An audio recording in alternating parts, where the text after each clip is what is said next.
క్రీస్తునందు ప్రియమైన వారలారా, జకర్యా గ్రంథము 1వ అధ్యాయము 1వ వచనంలో, దర్యావేషు ఏలుబడియందు 2వ సంవత్సరము 8వ నెలలో యెహోవా వాక్కు ప్రవక్తయు ఇద్దోకు పుట్టిన బెరక్యా కుమారుడునైన జకర్యాకు ప్రత్యక్షమై సెలవిచ్చినదేమనగా, యెహోవా మీ పితరుల మీద బహుగా కోపగించెను, కాబట్టి నీవు వారితో ఇట్లనుము, సైన్యములకు అధిపతియగు యెహోవా సెలవిచ్చున్నదేమనగా, మీరు నా తట్టు తిరిగిన యెడల నేను మీ తట్టు తిరుగుదునని సైన్యములకు అధిపతియగు యెహోవా సెలవిచ్చుచున్నాడు. ఇదే సైన్యములకు అధిపతియగు యెహోవా వాక్కు. మీరు మీ పితరుల వంటి వారై ఉండవద్దు.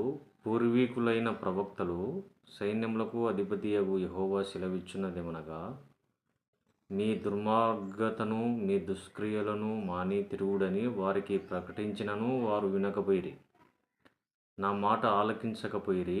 ఇదే యెహోవా వాక్కు. మీ పితరులేమైరి? ప్రవక్తలు నిత్యము బ్రతుకుదురా? అయినను నా సేవకులైన ప్రవక్తలకు నేను సెలవిచ్చిన మాటలను కట్టడలను మీ పితరుల విషయములో నెరవేరలేదా?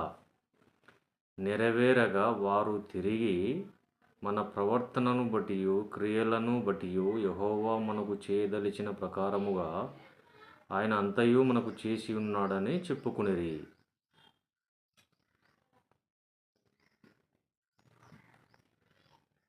దేవుడు ఈ మాటలను దీవించునుగాక.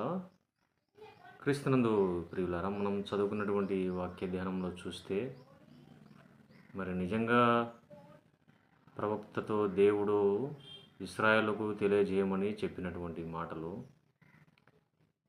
దేవునికి వేరుగా ఉండి మనము వ్యతిరేకంగా జీవించి మరి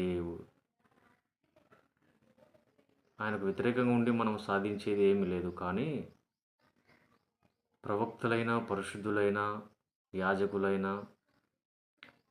ప్రజలైనా ఎవరైనా సరే ఆయనకు సంబంధించిన విషయాలలో ఆయన నిబంధనను పాటించాలి, ఆయన ఆజ్ఞలు పాటించాలి,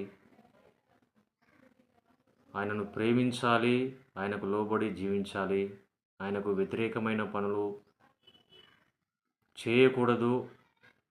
చేస్తే ఏమవుతుంది అన్న సంగతులను గురించి మనం ఇందులో చదువుకున్నాం. ఆయన అన్నాడు, మరి ప్రభు ఏమన్నాడు, నాకు వేరుగా